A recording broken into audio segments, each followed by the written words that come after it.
जातियों को इंगित करते हुए, वर्ग विशेष को इंगित करते हुए, वर्ण विशेष को इंगित करते हुए कटाक्ष किया गया है, अपमानजनक टिप्पणियां की गई हैं। उन अपमानजनक टिप्पणियों को प्रतिबंधित किया जाना चाहिए, ये हमारी मांग है। क्या समाजवादी पार्टी ऐसे नेता को रामलौटन निषाद जी के तर्ज पर, जब आपने रामलौटन निषाद जी को पार्टी से निष्कासित किया, तो क्या ऐसे बयान देने वाले को समाजवादी पार्टी निष्कासित करेगी? इस तरीके की मानसिकता रखना रामचरितमानस के बारे में, ये बहुत ही निकृष्ट मानसिकता है। ये अपने आप के चरित्र के बारे में वो दर्पण कर रहे हैं। स्वामी प्रसाद मौर्य ने रामचरितमानस के संबंध में जो बयान दिया है, ये उनका निजी बयान है, ये पार्टी का स्टैंड नहीं है। नमस्कार, इन खबर में आपका स्वागत है। राम और रामचरितमानस पर बिहार से लेकर के यूपी तक रार है। जरा पता तो करो, चुनाव है क्या? माहौल तो कुछ ऐसा ही बन रहा है। 2024 में आम चुनाव है, उसके पहले ही सभी राजनीतिक दलों ने तलवारें खींच ली है। चाहे इसके लिए रामचरितमानस को विवादित करना पड़े या राम को बस वोट मिलना चाहिए। जातिगत जनगणना से इसकी शुरुआत हुई, चाल चली गई बिहार से, ताकि पिछड़ी जातियों का वोट बटोरा जा सके। पिछड़ी जातियां शिफ्ट होकर के सवर्णों के साथ चली गई है बीजेपी के पास। इसी क्रम में आरजेडी के नेता और बिहार के शिक्षा मंत्री चंद्रशेखर यादव ने सबसे पहले रामचरितमानस के कुछ दोहे और चौपाइयों को लेकर के विवाद खड़ा किया और हो गया हंगामा। वहां पर नीतीश कुमार और उनकी पार्टी आकर के सामने खड़ी हो गई। बस क्या था, जगदानंद सिंह ने मंडल और कमंडल की बात कर दी। वो अभी विवाद थोड़ा सा शांत हो रहा था, इसी बीच में यूपी में वो सियासी आग की लपटें पहुंच गई और स्वामी प्रसाद मौर्य जो अपना ही चुनाव नहीं जीत पाए थे, उन्होंने रामचरितमानस की कुछ चौपाइयों को उद्धृत करते हुए पुस्तक पे ही, इस धार्मिक ग्रंथ पे ही बैन लगाने की मांग कर दी। या सुनिए वो क्या कह रहे हैं। रामचरितमानस के कुछ अंश जिसमें जातियों को इंगित करते हुए, वर्ग विशेष को इंगित करते हुए, वर्ण विशेष को इंगित करते हुए कटाक्ष किया गया है, अपमानजनक टिप्पणियां की गई हैं। उन अपमानजनक टिप्पणियों को प्रतिबंधित किया जाना चाहिए, ये हमारी मांग है। जैसे उन्हीं चौपाइयों का एक अंश है कि जय वर्णाधम तेल कुम्हारा सुपच किरात कोल कलवारा, माने जातियों का नाम लेते हुए तेली, कुम्हार, सुपच, किरात, कोल, कलवार, इत्तेफाक है सभी हिंदू धर्म मानने वाले लोग, इनको अधम यानी नीच कहा गया है।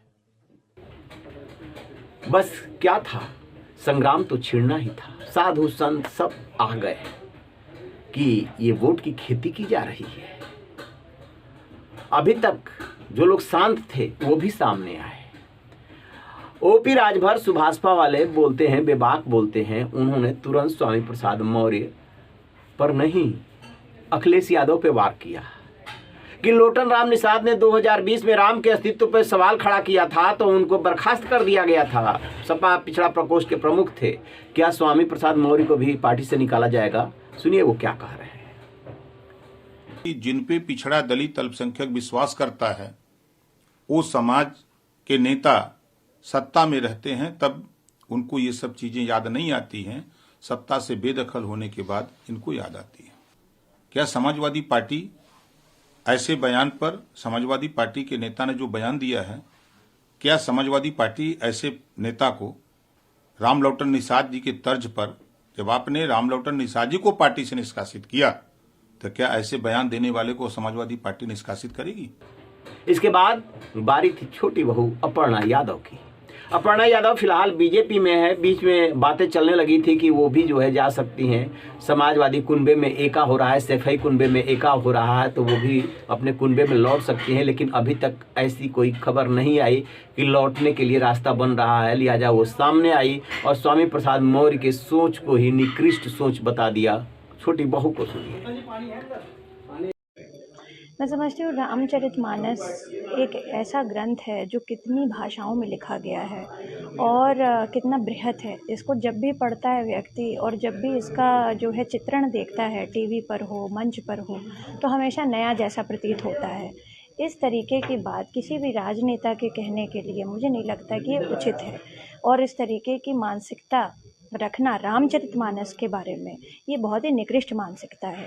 ये अपने आप के चरित्र के बारे में वो दर्पण कर रहे हैं। और मैं समझती हूँ कि राम जी ने बहुत बड़ा उदाहरण दिया था जब उन्होंने सबरी के बेर खाए थे, और वो भी जूठे बेर खाए थे। मैं समझती हूँ कि जो इस तरीके की बात कह रहे हैं उन्होंने रामचरितमानस को पढ़ा ही नहीं, और पढ़ा क्या, उसको जीने का एक ढंग होना चाहिए। आज भी हम लोग ये कहते हैं कि राम जैसा ही हमारा पुत्र हो, अगर पुत्र हो तो श्री राम जैसा हो। तो इस तरीके की बात कहना प्रभु के बारे में ये अच्छी बात नहीं है। और राम भारत का चरित्र है, राम सब धर्मों का है। राम की बृहत्ता के बारे में बड़े बड़े लोगों ने कहा है। तो मैं समझती हूँ, और हिंदुओं ने भी कहा है, मुसलमानों ने भी कहा है, क्रिश्चियंस ने भी कहा है। तो राम एक चरित्र का बात है। हमने और आपने भगवान को देखा नहीं है, मगर उनके चरित्र के बारे में हमने सुना है। और हम जब वो चीज़ महसूस करते हैं, तो जब राम का नाम लेते हैं तो आराम मिलता है, तब शांति मिलती है। तो मैं समझती हूँ कि शांति का प्रतीक के बारे में इस तरीके की बात करना अच्छी बात। सुन लिया आपने। तो अब सबसे बड़ा सवाल ये है कि अचानक कैसे रामचरितमानस और राम विवादों में आ गए। दरअसल अचानक नहीं आए, ये सोची समझी रणनीति के तहत लाए जा रहे हैं। दरअसल है क्या कि जितने भी सनातनी और हिंदू धर्म ग्रंथ हैं और जो लोग हैं वो काफ़ी लिबरल हैं। आज से रामचरितमानस पे अटैक नहीं हो रहा है, या वाल्मीकि रामायण को लेकर के आज विवाद पैदा नहीं किया जा रहा, बहुत दिनों से विवाद पैदा किया जा रहा है। ढोल गंवार शूद्र पशु नारी का वाला हवाला दे करके, जबकि उसका अर्थ ही एकदम से अलग है। ढोल से मतलब थाप, जो जिसको बजाते हैं, तो ढोल पे जब हाथ नहीं लगाएंगे तो वो बजेगा कैसे। इसको अलग अलग व्याख्याएं सामने आ चुकी है, लेकिन इन्हें तो वोट लेना है ना, तो मानेंगे कैसे। हालांकि समाजवादी पार्टी इस बात को लेकर डर रही है कि कहीं राम और रामचरितमानस में विवाद भारी न पड़ जाए, लिहाजा पार्टी ने तत्काल इस बयान से अपने को अलग कर लिया। लेकिन बात इतने से ही बनने वाली नहीं है। स्वामी प्रसाद मौर्य ने रामचरितमानस के संबंध में जो बयान दिया है, ये उनका निजी बयान है, ये पार्टी का स्टैंड नहीं है।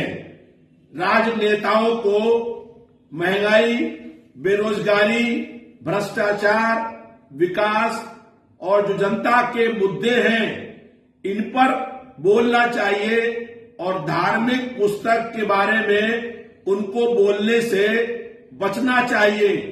जिस दोहे के बारे में मौर्य जी ने कहा है, उसमें ताड़ना का अर्थ परखना और पहचानना है। अज्ञानतावश उन्होंने ऐसी टिप्पणी करी है। टिप्पणी करने से पहले पूरा ज्ञान होना चाहिए।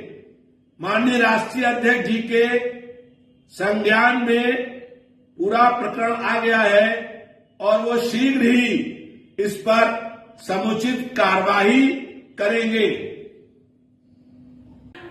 बात इससे आगे बढ़ चली है। अब देखना यह है कि स्वामी प्रसाद मौर्य पे जैसे लोटर नाम पे कार्रवाई हुई थी, कार्रवाई होती है या उनको छोड़ दिया जाता है। पूरी जो कवायद है वो दलितों और पिछड़ों को साधने की है। बीजेपी को अभी तक अगड़ों की पार्टी मानी जाती थी। बीजेपी 2014 के बाद नरेंद्र मोदी और अमित शाह के युग में अगड़ों के साथ जो है पिछड़ों दलितों को भी जोड़ा गया है, और उसी की बदौलत माना जाता है कि ये रायसीना हिल्स की चढ़ाई चढ़ने में 2 बार कामयाब हुए। अब विपक्ष को ऐसा लग रहा है चाहे वो आरजेडी हो, चाहे यहाँ समाजवादी पार्टी के नेता स्वामी प्रसाद मौर्य हो, कि जब तक ये काम नहीं किया जाएगा, किसी तरीके से पिछड़े और दलितों को उधर से नहीं तोड़ा जाएगा, चाहे इसके लिए अपने धार्मिक ग्रंथ को ही गाली देना पड़े, तब तक बात नहीं बनेगी। और उसी के तहत ये सारी कवायद हो रही है। देखते हैं कि ये जो संग्राम शुरू हुआ है कहाँ जा करके थमता है। रहिए बेखबर, देखते रहिए इन खबर। Thank you.